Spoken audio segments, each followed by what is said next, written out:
Avi Shlaim, when Danny talks about the threat from Iran, do you recognize that language? How big a threat, in your view, is Iran to Israel today?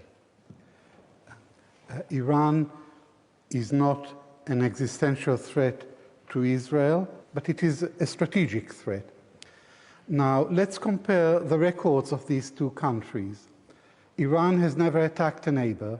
Israel has repeatedly attacked its neighbors. Iran signed the Non-Proliferation Treaty. Israel has refused to sign. Iran submits to inspection by the International Nuclear Energy Agency. Israel refuses to submit. Iran has no nuclear weapons. Israel has between 75 and 400 nuclear weapons. So Israel poses an existential threat to Iran. Now,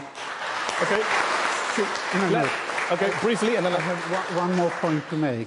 For the last 40 years, Israel has conducted a systematic campaign of disinformation about Iran.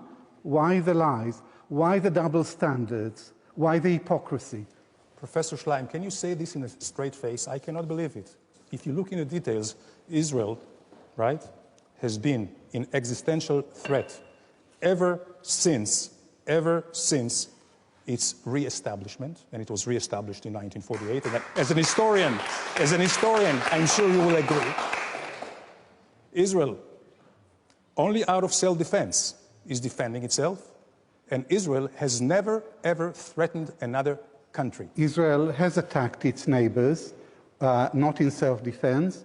One example, the first one, is the Suez War of 1956.